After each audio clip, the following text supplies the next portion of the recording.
লাউয়ের খোসা ফেলে না দিয়ে রাখুন ভাতের পাতে। নমস্কার বন্ধুরা, টেস্টি ডিশেস বাই রুমা চ্যানেলে আপনাদের সকলকে স্বাগত জানাই। আজকে আমি লাউ খোসা দিয়ে তৈরি করা লাউয়ের ছেচকি রেসিপি আপনাদের সঙ্গে শেয়ার করছি।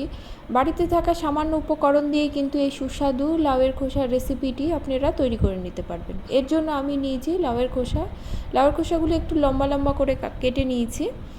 এবার লাউয়ের খোসাটা আমি সেদ্ধ করে নেব। সেদ্ধ করে নিয়ে জল ঝরিয়ে ঠান্ডা করে নিয়ে আমি এটাকে চটকে নিলাম। একটি ছোটো লাউয়ের অর্ধেকের খোসাটা নিয়েছি। এছাড়া নিয়েছি 2 চামচের মতো সর্ষে বাটা আর হাফ কাপের মতো নারকেল কোড়া। এবার কড়াটা বসিয়ে দিলাম। কড়াতে দিয়ে দিলাম সর্ষের তেল। তেল গরম হলে এতে ফোড়ন দেব আমি শুকনো লঙ্কা এবং কালো জিরা। ফোড়ন থেকে সুন্দর গন্ধ বেরোলে আমি কিছুটা নারকেল কোড়া আমি এর মধ্যে দিয়ে দিলাম। গ্যাসের ফ্লেমটা একদম লোতে করে মিনিট 2-এর মতো আমি নারকেল কোড়াটা ভেজে নেব। নারকেলটা ভাজা হয়ে গেলে এর মধ্যে দিয়ে দিলাম আমি সিদ্ধ করে রাখা লাউয়ের খোসা।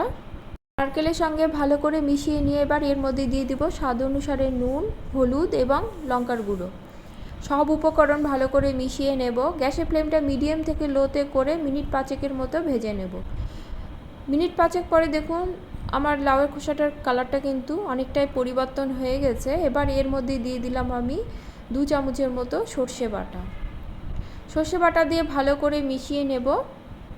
এবার এর মধ্যে দিয়ে দিব ঝালের জন্য 2টো কাঁচা লঙ্কা, নারকেল কোড়া এবং স্বাদের জন্য অল্প পরিমাণে চিনি। সব উপকরণ আবারও ভালো করে মিশিয়ে নেব। গ্যাসের ফ্লেমটা মিডিয়াম থেকে লোতে করে দিয়ে মিনিট 5-এর মতো কিন্তু ভেজে নিতে হবে। তো লাউয়ের খোসা ব্যবহার করার জন্য এই রান্নাটি হতে কিন্তু বেশি সময় লাগবে না এবং এক্সট্রা জল দেবারও কিন্তু কোনো প্রয়োজন নেই। মিনিট 5-এর মতো ভালো করে ভেজে নিলেই কিন্তু এই রান্নাটি হয়ে যাবে। আমার খোসাটি কিন্তু দেখুন ভালো মতো ভাজা হয়ে গেছে। এবার তেল ছাড়তে শুরু করেছে। গ্যাসের ফ্লেমটা আমি অফ করে দিলাম। এবার পরিবেশনের পালা। ভিডিওটি ভালো লাগলে লাইক কমেন্ট করবেন এবং সাবস্ক্রাইব করে পাশে থাকবেন। দেখা হবে পরের কোনো রেসিপি নিয়ে। সকলে খুব ভালো থাকবেন। ধন্যবাদ সকলকে।